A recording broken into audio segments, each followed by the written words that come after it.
Every collaboration that I've done like, before, all the like features and things, Jay-Z, all them type songs, I usually do my verse first and then they come through and it be like going crazy.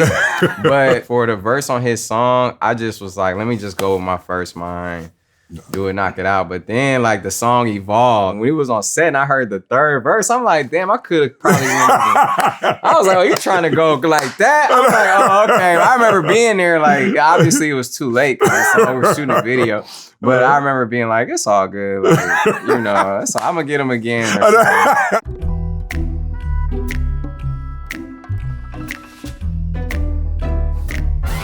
The first thing I saw immediately is that, you know, you understood the idea of what a beautiful scar is. Oh, yeah. Oh, yeah, let's keep it real. Will, he a real one. Like, he'll hop on the phone with you, talk you through your life, you know what I'm saying, and really get a feel. I appreciate him being as high up as he is and still, like that, you know what I'm saying, as a real man. Like, it ain't too many authentic people out here like that, especially after they get the quote-unquote accolades or the money or whatever it is you after. It's like, sometimes that changes people's character, and you could tell he's just evolved as a person. You know what I mean? It's still the same him, and I appreciate that.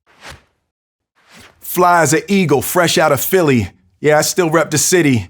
Mirrors on the wall, worth $500 million. We wrote this 8 months ago, you know, so the fact that the song is coming out right when the Eagles are going to the Super Bowl. It is what it is. It's been written because I'm an icon, somebody you could base your life on, that you should place your sights on. Watching Run DMC, and that's when hip hop was, you know, barely on the East Coast. And I saw Run in Tokyo take his sneaker off and hold his Adidas up in the air, and 20,000 Japanese B-boys all had Adidas on. And I was like, that power of that kind of iconic status and imagery was brand new back then. I did yearn for that kind of global connection with people. Shot on Canons and Nikons, turn the cameras and lights on. I've been about the action. Master actor, I still rap, feel like Mike when they turn the mic on. I actually,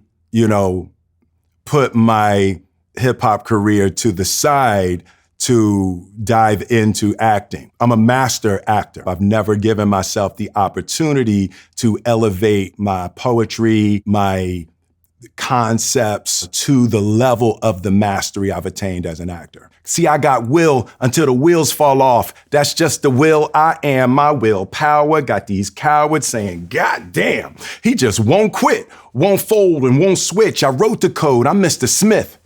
Because this is the Matrix, this is my regular basis. I am ahead of you players, I'm playing my aces. Every card with the faces. The idea of the Matrix around the idea of beautiful scars is that I turned down Neo. The career loss of the Matrix is a beautiful scar. I am a king with a queen, reign and supreme, been through the rain, mud on my feet, tracks in the street, fame can be steep, mask off, see my face ain't clean.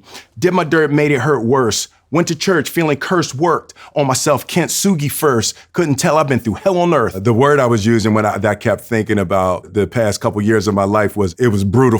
It was brutal and beautiful. Kintsugi first. The idea of Kintsugi is a Japanese pottery art. You break a dish, right? If a dish falls and normally you break it, you throw it in the trash. Kintsugi is they take it and they put it back together with gold bond. So you end up with a piece of one-of-a-kind, unique art that has golden scars. Now the broken dish is actually more beautiful and more valuable than the original. The truth that burns, you live and you learn. Now I'm like Confucius. See, life is confusing. I hate when I lose it, but I face the music. Oh, why did he do it? See, I'm only human. Of all the lines in this song, that is the line that was hardest for me to say. I hate admitting that I'm only human. My ego wants to be Superman. I want to be invincible. My deepest hope is that by admitting that I'm only human, I will realize that I am much more than Will Smith ever was. When you keep it G and beat the odds, that's what you call. closer to God, like I'm in a synagogue. And when you keep it G and beat the odds, that's what you call God. As soon as I was writing to the beat, that's just the first thing I heard. And when you write rap, sometimes they just come to you. It has a couple meanings. I guess it's like a double entendre in a sense. Like, you grow through what you go through, right? And your experiences make you who you are. And it's like, we all got God inside of us. So it's like, what you make it through, that's who you are. Like, we gods. And then obviously it spells it out too. So like, I had to quit tripping over shit that isn't worth the fall, you know? Back against the wall, my whole life a work of art. Younger me would blame everybody else like it's their fault till you realize you a walking magnet, so you the cause. Bro, on a daily basis, I used to blame anything that was going wrong in my life on everyone else. Like, I'm like, there's no way I could be fucking up. Whatever you put out is really coming back to you, period. If some shit is not going right in my environment, well, guess who's the source of it? You know what I mean? Guess who's the creator? You know what I'm saying? It's not Tyler. It's me, you know? What's your vibration? How you pour back in yourself, man? What's your libation, hydration? A lot of advice I'm not taking. Gotta take things with a grain of salt, just like any recipe on how to make it. So that's one of the best lessons I learned, because I trusted them more than I trusted myself, whether it be like a mentor, whether it be like somebody who is in the same profession as me and who's done a lot more than me. You know, it's like sometimes I've done stuff where I didn't agree with it all the way, but it's like, since they said that, but now I'm at a point in my life where I'm taking things with a grain of salt. It's Mr. Anderson and Mr. Smith. We decoded the codes. Mr. Anderson obviously is my last name. Mr. Smith, if anyone who's seen The Matrix knows the historical connection between them. It was just ironic. So when he hit me on the phone and was like, yo, why don't we just do for the video? And I was like, I don't know how you could pull that off, because The Matrix is so like high production value. But then I remember I'm talking to one of the richest niggas in it, and I was like, oh yeah, okay, I mean, as long as it's on your budget, let's do this shit. I got tired of being over control, learning as I go, learning as I grow. I don't gotta do this shit over and over. Quit asking me dumb shit, you know it's a no. It ain't the end if I don't get the credit. I'm a living legend, I'm a die legend. I ain't trying to get it, bitch, I gotta get it. I'm not even really concerned with credit or this and that, or, you know, I know the contributions I made creatively to hip hop, from flows to styles. At the end of anything, any type of movie, any type of television, you get the credits at the end. And that's just a metaphor for life as well. There are no limits. Ascend through the universe. I believe in me like it's religion, but I am the only one who converts. You have to be the person that believes in you more than anybody. It's really hard to do something that you don't believe you can do. The universe moves based on our thoughts and our beliefs. The power of manifestation starts with what you allow yourself to think. Conversation with the congregation, the scriptures and the verse.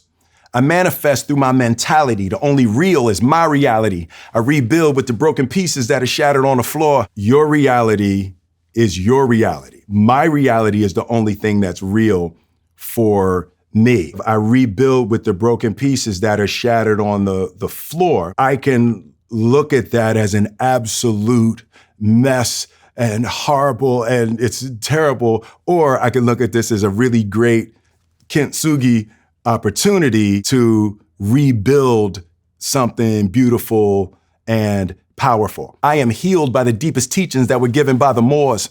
The codes of my lineage, I'll be around for another millennium, climbing the ladder to heaven on helium, seeing the suffering, dreaming of healing them. You were the one in a million billion. You were the answer. You were the power. You were the principle. Every second that you're living is pivotal. And I think really deep at my core, seeing the suffering, dreaming of healing them is the thing that makes me feel best in this lifetime. Ultimate healing is recognizing that you are infinitely powerful and your mind can do anything.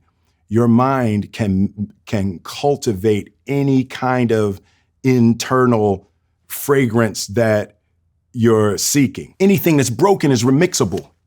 Even when it's not physical, you are not alone. Trust the invisible. Ancestors flex when it gets critical. Top of the pyramids, I am the pinnacle. The you is really we. It's all of us. And the I am the pinnacle, the top of the pyramids, I am is a reference to the Bible I am, not to the ego I am. God is the pinnacle, but the play of the I am is your relationship with God is not separate. I am the pinnacle. This Sword. dude got hops. Yeah. So we were doing a scene, it was like, so you know how they do the cameras that go around. 360 you have to camera. time it to 360. You have to do 1, 2, 3. You time it and you do the jump. You have to do everything at the same time. And it's like, 2 seconds that you have to capture it. So they were like 1, 2, 3, jump. So we jumped. So I jumped. And then he just kept going. And I was like, hey! Yeah, yo, man. Yeah, I don't skip leg day, bro. I don't skip leg day, bro. Hey, man, come on back down here, young fella. So I turned down the Matrix and made the Wild Wild West. But that's a classic I've too, made makes better sense, choices. though. No, come on, bro. I mean, don't downplay yourself, though. Niggas fuck with Wild Wild West, too.